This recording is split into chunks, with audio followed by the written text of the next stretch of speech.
Hello, ఈరోజు మనం పప్పు ఎలా చేయాలి, ఉత్తపప్పు ఎలా చేయాలో చూద్దాం. ఫస్ట్ ఒక గ్లాసు పప్పు తీసుకొని కుక్కర్లో వేయండి. లేదా ఇంకొక అర గ్లాసు 1.5 గ్లాస్ పప్పు వేసి బాగా కడగాలి.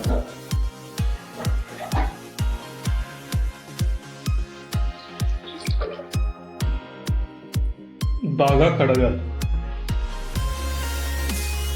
ఇలా 2 సార్లు కడగాలి. ఇలా పప్పుని 2 సార్లు కడిగి పారుపోయాలి. తర్వాత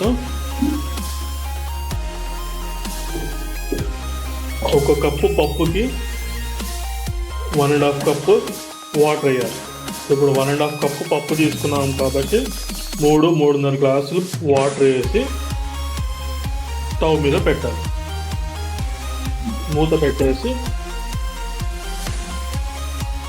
స్టవ్ మీద పెట్టి వెలిగించాలి. స్టవ్ వెలిగించిన తర్వాత ఒక 3 నుంచి 5 పూతలు వచ్చేదాకా ఆగి స్టవ్ ఆఫ్ చేయాలి. పూతలు వచ్చినాయి. ఇలా ఒక 4-5 పూతలు వచ్చేదాకా ఆగాలి. ఆగిన తర్వాత స్టవ్ ఆఫ్ చేయాలి. సో ఇప్పుడు పప్పు ఉడికినట్టుంది. విజిల్స్ 5-6 వచ్చాయి. ఆపేస్తుంది.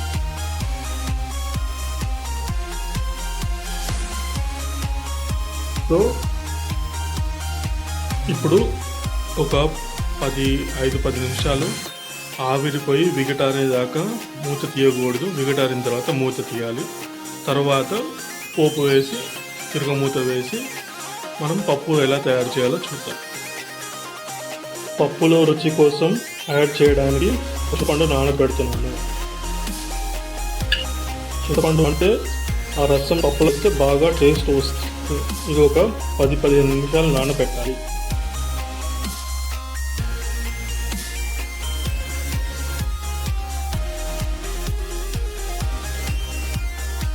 బాండి వేడెక్కిన తర్వాత కొద్దిగా ఆయిల్ వేయండి.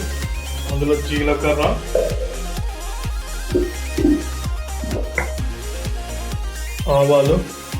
ఆవాలు, జీలకర్ర, కొద్దిగా ఇంగువ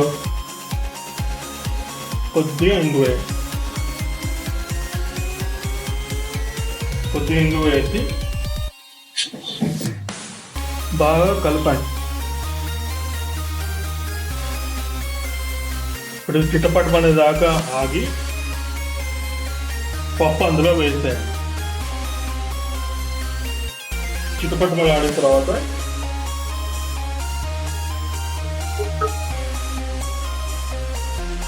పప్పు వేసి బాగా కలపండి. దీనికి తగ్గట్టుగా కొద్దిగా నీళ్లు పోసుకోండి.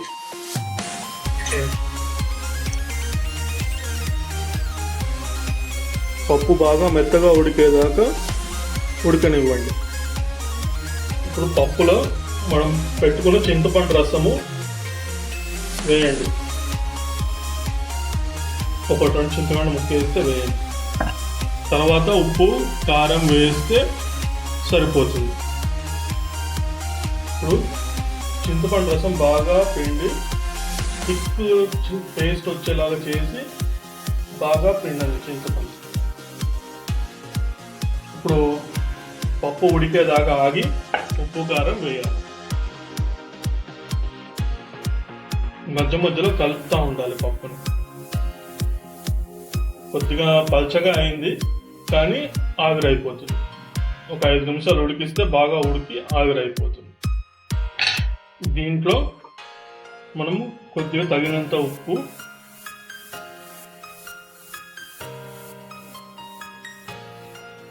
కొద్దిగా కారం,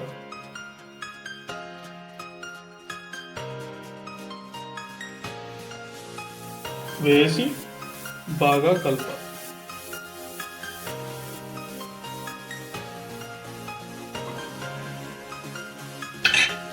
ఇలా ఒక 5-10 నిమిషాలు ఉడికితే పప్పు బాగా ఉడికి రుచికరంగా ఉంటుంది. ఇది ఒక ప్లేన్ ఉత్త పప్పు, ఇందులో ఏం కూరగాయలు వేయలేదు.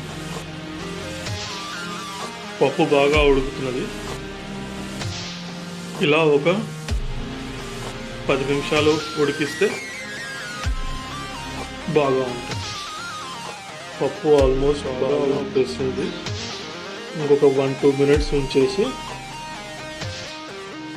తీసేస్తాం.